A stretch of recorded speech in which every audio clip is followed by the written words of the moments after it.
Hey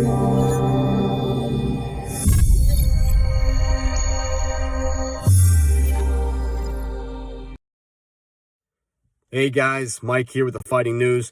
I really hope you saw that fight. The welterweight unification fight, the 3-belt fight between Errol Spence Jr. and Yordenis Ugas for 3 of the 4 coveted world title belts. Instant classic, guys. If you didn't see it, find a way to watch that instant classic fight. I really hope they have a rematch. I know it's going to have to be on hold. It's not going to be an immediate thing. Or who knows? Maybe it will. If you have not yet heard, Errol Spence is now a 3-belt champion. They stopped the fight in the 10th round based upon the fact that Ugas could not see out of his right eye whatsoever. He wanted that fight to continue badly. Doctors took a look at him a couple of times, and after that last time, they just realized they couldn't let him continue. There's no way he could have seen out of that eye. So for his own safety purposes, they had to stop that fight. But God, who knows how that last 2.5 rounds would have gone. On my scorecard, I had it much closer than what the judges had.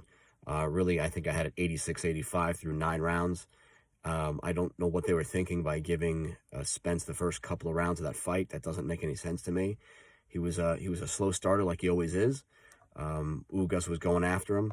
He was chasing him down. He had the ring generalship. He was the aggressor. He was stepping forward. There's no reason he shouldn't have won those first 2 rounds on everybody's cards. So with those 2 rounds differential, that was what made the difference between their card and mine. 86-85, Errol Spence. So at this point, Terence Crawford has gone ahead and tweeted out immediately when the fight was over, hey, let's do it. I'm ready. Errol Spence was asked right there in the ring, even before that tweet came out, what do you want next? He said, come on, man. Everybody knows what I want next, and I'm ready. I don't care what we got to do. Let's make it happen. So obviously both these guys are eyeing the undisputed welterweight championship, and why shouldn't they? It's exactly what they should be going after. That's one of the deepest divisions in the sport of boxing right now. So to say that you're holding all the cards, that says a lot.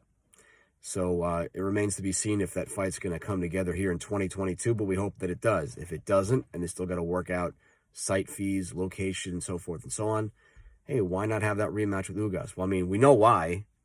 Spence isn't going to take that chance and risk losing that enormous payday, the biggest he'll ever see, to fight Terence Crawford by putting Ugas back in front of him. So I'm sure they'll probably both sit it out so they can hash everything out and make it happen since they're both ready to do it.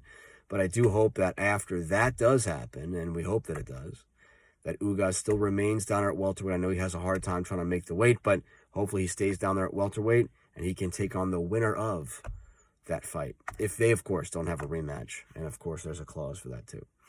Either way you slice it right now, the welterweight division, basically right now, it's like a 3-headed monster.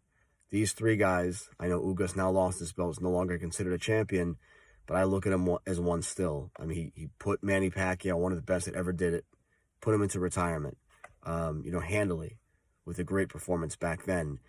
We know he went 12 rounds with Sean Porter, and a lot of people think that he got the raw side of that split decision, that he should have actually walked away with the W. I actually think it was Porter's favor, but very, very slightly. So, Ugas has been in with the best. He's proven what he can do against the best. He proved it again tonight. Gave Errol Spence the toughest test Spence has ever seen in his career, ever, including when he fought Sean Porter. So, again, guys, we're looking forward now to an Errol Spence, Terence Bud Crawford mega fight for all the marbles. But Ugas is still hanging right around there. I hope he doesn't go anywhere. I'd like to see a lot more of him, and soon. That's all for tonight. I hope you guys did catch the fight. If not, I hope you enjoyed this review. And check out that instant classic. It'll be worth watching over and over and over again, especially when you get to those middle to late rounds. 7, 8, 9. Check those rounds out. That's what we live for right there. That's what makes this sport great. Have a good night, everyone. Stay safe.